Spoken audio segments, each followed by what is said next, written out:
माँ आखिर सोती क्यों नहीं, दिल को छू लेने वाली कहानी। जब से होश संभाला है, माँ को अक्सर व्यस्त ही देखा है। सोते भी है तो उनकी नींद इतनी पतली है कि तुरंत नींद खुल जाती है।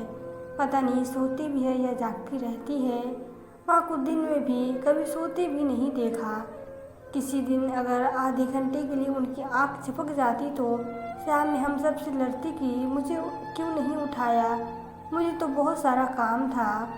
मुझे आज तक समझ में नहीं आया कि माँ को इतना सारा क्या काम रहता था।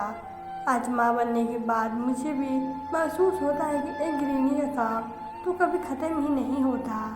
पर मैं तो नौकरी पेशा हूँ, इसलिए मुझे समय नहीं मिल रहा था। पर माँ का ज़माना कुछ और था। तब औरतें कम ही नौकरी किया करती थी और मैं भी तो अब गृहिणी भी हूँ। काम वाली और खाना बनाने वाली भी लगा रखा है, तो फिर मुझे समय क्यों नहीं मिलता। इसलिए उन्हें जब अपने लिए कुछ करना होता है या अपने लिए समय निकालना होता है, यहाँ तक कि सोना भी होता है, तो उन्हें अपने अंदर एक गिल्टी महसूस होता है। तो बचपन से जिस माँ को हम लोग हमेशा व्यस्त देखते आए थे और जो कभी ठीक से सोती नहीं थी, वो बुढ़ापे में बहुत बीमार रहने लगी थी। हम दो बहनों की शादी के बाद तो माँ को लगता था कि अब कुछ काम ही नहीं है। फिर भी घर का कोई कोना साफ करती रहती थी और नहीं कुछ तो बाबूजी के कपड़े ही आयरन करने बैठ जाती थी। सारी जिंदगी बच्चों और पति की सेवा करती आई थी। इस उम्र में घर में काम वाले के बावजूद माँ कुछ न कुछ काम अपने लिए ढूंढ लेती थी। जब उनकी तबीयत ज़्यादा खराब रहने लगी तो पापा ने हम दोनों बहनों को बुलाया। पापा ने कहा कि देख रही हो, तुम्हारी माँ की तबीयत दिन ब दिन बहुत ख़राब होती जा रही है। हमें उनका कुछ ज़्यादा ही ध्यान रखना पड़ेगा। तुम दोनों बहनें कुछ दिन मायके रुक जाओ। शुरू में कुछ दिन में रही, फिर मोनिका आकर रही, फिर एक बार दोनों बहन एक साथ पहुंच गई क्योंकि माँ की तबीयत अब ज़्यादा बिगड़ने लगी थी। हमारे आने के बाद कुछ दिन तो ठीक ठाक भी थी, लेकिन उसके बाद माँ की तबीयत कुछ ज़्यादा ही ख़राब रहने लगी थी। तो एक दिन शाम को उन्होंने कहा कि मुझे लगता है अब मैं नहीं बचूंगी। सब कुछ तो सही रहेगा, लेकिन मेरे जाने के बाद मुझे तुम्हारे पापा कैसे रहेंगे। मुझे इसी बात की बहुत फिक्र लगी रहती है कि वह कैसे रहेंगे। उन्होंने तो मेरे बिना जीना सीखा ही नहीं।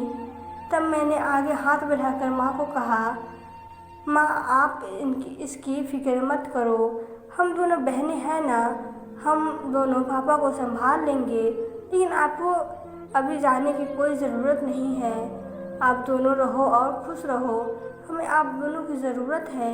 दीपावली के 2 दिन पहले माँ की तबीयत भी बेहतर लग रही थी और शाम को उन्होंने कहा, देखो मेरे दोनों बच्चे, मेरे पास आओ और सुनिए जी, आप भी आइए।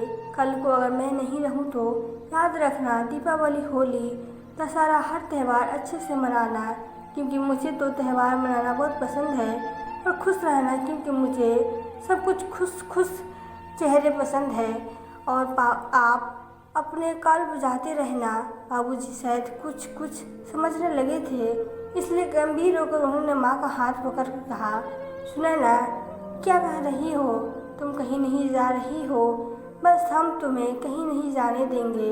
माँ ने मुस्कुराकर कहा, क्या कहूँ जी, मेरा बस चले तो मैं सातों जन्म आपके साथ रहूँ। लेकिन बात ऐसी है कि हमेशा से माँ सुबह उठती थी और उठकर तुरंत भगवान को प्रणाम करती थी और पाठ करती, मन ही मन में पाठ करती। उसके बाद चाय पीती थी।